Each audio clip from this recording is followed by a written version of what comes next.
सत्संग जी प्रेम से कहना, सत्संग में बीती हुई तमाम घड़ियाँ वही मुबारक होती हैं, वही शुभायमान होती हैं। तो इसलिए भक्त जहाँ पर भी उपस्थित होते हैं, इस सत्य के नगमे गाते हैं, इस सत्य की चर्चा करते हैं, इस सत्य की तरफ अग्रसर होने के लिए प्रेरणा देते हैं। तो इसलिए इस भाव से युक्त होकर जो भी लम्हे, जो भी घड़ियाँ बीतती हैं, वही मुबारक होती हैं। तो इसी तरह से ये सच को जन जन तक पहुँचाने के लिए, हर आत्मा का नाता परमात्मा से जोड़ने के लिए भक्त कितने जतन करते हैं, कितने प्रयास करते हैं, कितने परोपकार करते हैं, ताकि कोई भी वंचित ना रह जाए, इस जन्म का लाभ जो ना प्राप्त कर पाए। क्योंकि ये सबसे बड़ा लक्ष्य इस जीवन का यही है कि अपने मंजिल मकसूद को प्राप्त करना। ये प्रभु परमात्मा, ईश्वर निराकार पारब्रह्म परमात्मा जो एक ही है, जो सर्वत्र समाया हुआ है, जिसकी अंश आत्मा है, आत्मा जो हर घट में बसती है। तो इसलिए हर आत्मा का कल्याण इसी से होता है, जो महापुरुषों ने विधि युगों युगों से बताई है कि जब तक आत्मा इस परम अस्तित्व अपने मूल की पहचान नहीं करती, यानी कि अगर आत्मा ज्ञानता में है तो आत्मा को मोक्ष और मुक्ति प्राप्त नहीं होती है। ये आत्मा का सफर जो चलता आ रहा है, जिस्मों से लेकर योनियों से योनियों का सफर, और जब इंसानी जन्म मिलता है तो इसको मुबारक जन्म माना जाता है, क्योंकि यही जन्म प्राप्त होना एक सुनहरी अवसर के रूप में देखा जाता है, जबकि आत्मा की बात बन सकती है, जब आत्मा अपनी पड़ाव मंजिल तक पहुंच सकती है। और इसीलिए महापुरुषों ने इस इंसानी जन्म की कदर करने के लिए कितने कितने वचन कहे हैं कि हीरे जैसा जन्म है, लेकिन हीरे जैसा जन्म तो मिला, लेकिन ये नाता ना जुड़ा, ये जागृति ना आई, तो फिर कहते हैं कि कौड़ी बदले जाए। फिर यही हीरे जैसा जन्म, इसका मूल्य पड़ जाता है कौड़ी। तो ये कौड़ी कीमत किस कारण पड़ी इस जीवन की? इसलिए पड़ी क्योंकि इंसान ने वो कदम नहीं उठाए, इसने अपने कदम इस सच की तरफ नहीं बढ़ाए, इसने ब्रह्म ज्ञानियों का संग करके ये सच्ची दौलत की प्राप्ति नहीं की, ये भ्रम नहीं मिटाए, ये उजाला नहीं आया। तो इसलिए ये हीरे जैसा जन्म, ये कौड़ियों के भाव चला गया।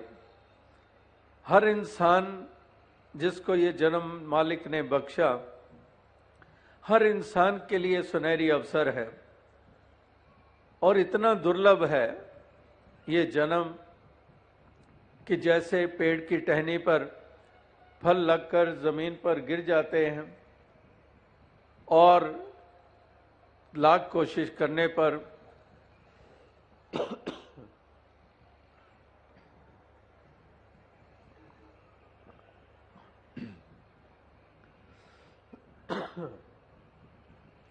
लाख कोशिश करने पर भी उसको फिर से नहीं लगा सकते हैं।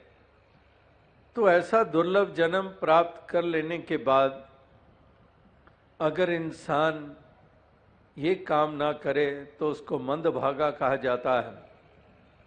उसको कहा जाता है कि इसकी कैसी की एक इसके भाग्य है।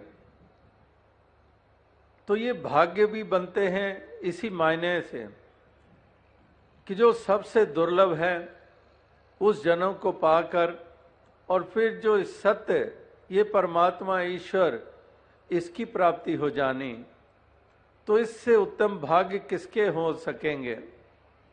दुनिया में भाग्यों की परिभाषा यही है कि दौलत आ जाए तो ऊंचे भाग्य है, संतान आज्ञाकारी हो जाए, या जिसके संतान नहीं है संतान हो जाए तो वो बड़े भाग्य वाला है, उसका बिजनेस चल निकले, अच्छी नौकरी मिल जाए, शरीर रिष्ट पुष्ट रहे, तो ये पैमाना है हमारा कि ये सब कुछ अगर है तो ऊंचे भाग्य हैं। लेकिन इसमें कोई शक नहीं कि इस जीवन को जीते हुए, शरीर में रहते हुए इनकी भी अहमियत है। लेकिन सबसे उत्तम भाग्य उसी के माने गए हैं जो इंसानी जन्म को पाकर अपने मूल की पहचान कर लेता है, जो इस मालिक खालिक को जान लेता है, जो आत्मा के भ्रम मिट जाते हैं। आत्मा जो जन्मों जन्मों से शरीरों में आ आके अपने आप को शरीरी मान बैठी है। हम सब में जो चेतन सत्ता है वो आत्मा के रूप में है लेकिन कभी भी हमें वो आत्म भाव नहीं पैदा हुआ हमारा। हमने जब भी सोचा शरीर के तल पे सोचा, और शरीर के साथ जुड़े हुए कौम, जाति, भाषाएं, संस्कृतियां, काला गोरा, पगड़ी टोपी, इसी तक ही हमारी हमेशा सोच रही। ये कभी भी हमारे ख्याल में नहीं आया कि मैं मूलतः आत्मा हूं। और इसीलिए आज संसार में जो बखेड़े देख रहे हैं वो आत्म तल तक नहीं है। हम केवल जिस्मानी और जिस्म के साथ जुड़ी हुई पहचाने, उनको इतनी अहमियत देते चले गए कि जो मूल था वो तो अलोप हो गया, और जिसका उस रूप में महत्व नहीं है उसको हम बहुत महत्ता देते चले गए। और उसी के कारण संसार में इंसान और इंसान का टकराव, जाति पाति को लेकर, जब आत्मा एक ही परमात्मा की अंश, और परमात्मा जो मूल है आत्मा का उसकी कोई जाति नहीं है, तो फिर उसकी अंश की भी जाति नहीं है। लेकिन हम कदम कदम पर जाति पाति की दीवारें खड़ी करते हैं, और दूसरी तरफ पढ़ते भी हैं कि जाति पाति पूछे नहीं कोई, हर को भजे सो हर का होई। जिस जाति का अभिमान करता है इंसान, उसको भी कबीर जी जैसे भक्तों ने कह दिया कि जाति का गर्व मत कर मूर्ख गवारा, इस गर्व ते उपजे बहुत विकारा। कि जाति का अभिमान और गर्व करना, कहते हैं ऐसा जो करता है वो मूर्ख है। जाति का गर्व मत कर मूर्ख गंवारा, मूर्ख भी है और गंवार भी है। ये उन्होंने कीमत डाली है उनकी, जो जाति पाति के नाम पर अभिमान भी करते हैं और जुल्म भी करते हैं। तो जाति पाति पूछे नहीं कोई, हर को भजे सो हर का होई। तो वास्तविकता में हरि की प्राप्ति हो गई, आत्मा को मूल की प्राप्ति हो गई, तो फिर ये बखेड़े समाप्त हो गए। फिर असल पहचान मिल गई, फिर असल बोध हो गया, जिसको सेल्फ रियलाइजेशन कहते हैं।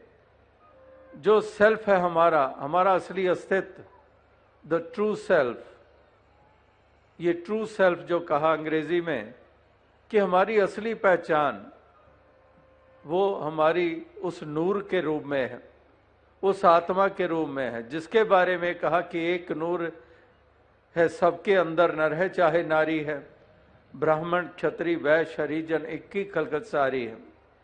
कि एक नूर ते सब जग उपजा, कौन भले को मंदे, लोगा भरम न भूलो भाई, खालक खलक खलक में खालक, पूर्यो सर्व थाई। यानी कि वो नूर जो है वो हमारी असली पहचान है। तो ये बाकी के हमारे लबादे, ये बाकी के हमारे बाहरी रूप, ये हमारी संस्कृतियां और कौमें और नस्लें इत्यादि, इससे हम ऊपर उठ जाते हैं, मज़हब मिल्लत से ऊपर उठ जाते हैं। अब मजहब की भी दीवारें नहीं रहती हैं, क्योंकि जैसे जाति के सवाल, इसी तरह से मज़हब मिल्लत के सवाल, मेरा राम तेरा अल्लाह, मेरा अल्लाह तेरा राम, और इस प्रकार से हम इसके कारण भी उलझते चले गए। ये हमें बोध ही ना हुआ कि राम वही है जो अल्लाह है, और अल्लाह वही है जो राम है, गॉड वही है जो अकाल पुरख है, जिसको अनंत नाम दिए गए, क्योंकि अनंत गुणों का मालिक है, और अनंत गुणों का मालिक है ये प्रभु परमात्मा, इसलिए इसके नाम भी अनंत हैं। जिसको जो जो भी गुण प्रोमिनेंटली भासता चला गया, महसूस होता चला गया, वो उसको वही नाम देते चले गए। इसीलिए कबीर जी ने भी कहा कि काशी काबा एक है राम रहीम, मैदा एक पकवान बहु बैठ कबीरा जीम। कि मैदा तो एक ही है, लेकिन नाना प्रकार के पकवान बन रहे हैं। इसी तरह से मूलतः तो ये परमात्मा है, और यही एक हर घट में बसता है, और इसने जो सृजना की है, ये जो रूप बनाए हैं, ये भिन्न भिन्न है। जैसे सुराही हो, घड़ा हो, अब उनमें मट्टी तो एक जैसी ही लगी है, लेकिन उसको अलग अलग रूप दे दिए गया। वो मुस्लिम होकर भी फिर वो उस रूप में सवाल नहीं खड़े करते, वो हिंदू होकर भी वो सवाल मज़हब मिल्लत का नहीं खड़ा करते, वो सिख होकर भी वो सवाल खड़ा नहीं करते, वो यहूदी होकर, ईसाई होकर वो सवाल खड़ा नहीं करते। जिनको ये बोध हो जाता है, और अगर ये सवाल हैं और इन्हीं के आधार के ऊपर मार काट, जुल्म और सितम, निर्दयता, मजहब का नारा बुलंद करके, पीरों पैगंबरों का नारा बुलंद करके मासूमों की जानें ली जा रही हैं, तो ये प्रमाण पत्र हैं कि अज्ञानता में रह रहे हैं वो लोग। दूर का भी वास्ता नहीं ज्ञान से, दूर का भी वास्ता नहीं सच्चे धर्म से, कोई पहचान उनको नहीं हुई। अज्ञानता ही ढो रहे हैं, अंधेरा ही ढो रहे हैं, और अपना बोझ और बढ़ाते चले जा रहे हैं। तो ये आज के ये फैसले नहीं हैं कि आज यहाँ इस मंच से कहे जा रहे हैं। ये युगों युगों से जितने भी भक्तों, महापुरुषों के, वलियों, गुरु, पीर, पैगंबरों के जो वचन आए हैं, वो वही एक फैसलों के रूप में है, वही पैमाने हमारे सामने रखते आए हैं कि इसके ऊपर जो खरा उतरेगा वही सच्चा धर्मी होगा, वही सच्चा इंसान होगा, वही इंसान होने की पहचान रखने वाला होगा, वही सच्चा धर्मी होगा जिसमें कदूरत और वैर और ईर्ष्या की आग नहीं जल रही होगी, जिसमें दया करुणा का भाव होगा। वो सच्ची धर्मी होने की पहचान बनाएगा। इसी तरह से जो आदमियत है, जो इंसानियत है, वो वास्तविकता में हमें वो पहचान प्रदान करती है जिसमें ये भाव होते हैं, ये गुण होते हैं, जो नफरतों की आग में जलते जलाते नहीं हैं, जो प्यार भरे हृदय से युक्त होते हैं, जो प्यार ही देते चले जाते हैं, जिनके मन में किसी के प्रति मलाल नहीं होता है, जो किसी के प्रति जलन और घृणा की भावना नहीं होती है, वो वास्तविकता में इस प्रभु के बंदे जानकर हर किसी के लिए शुभकामना करते हैं, भलाई की कामनाएं करते हैं। उनके हृदय में ये भाव होते हैं कि सबका भला करो भगवान, सबका सब विधि हो कल्याण। अब जब सब शब्द का इस्तेमाल हुआ, इससे किसको बाहर निकालेंगे? सबका भला करो भगवान।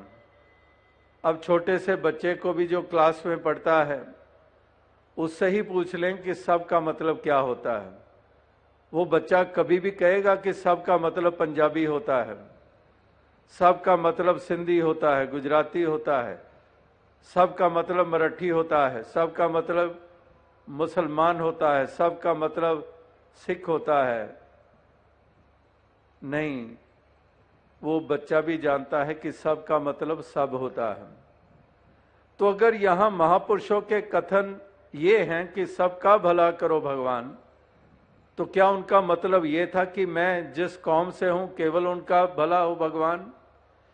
जिस भाषा को मैं बोलता हूं वही भाषा को बोलने वाले का हो कल्याण? जिस पैगंबर को मैं मानता हूं उसी पैगंबर को जो मानने वाले हैं उन्हीं का भला हो? नहीं, सब का मतलब सब होता है। सब आए सेक में डाल पात फल फूल, कबीरा पीछे क्यों रहे गह पकड़ा जब मूल। तो इसीलिए इसी आधार के ऊपर ही सबके लिए भलाई की कामनाएं हुई। जहां पर ये ज्ञान था, जहां पर ये बोध था, वहीं पर से ही ये प्रार्थनाएं उपजी हैं। इन प्रार्थनाओं का जन्म वहीं से हुआ है जहां पर ये बोध था, जहां ये ज्ञान था। चाहे वो सतयुग में हुआ, चाहे त्रेता में, चाहे द्वापर में या कलयुग में,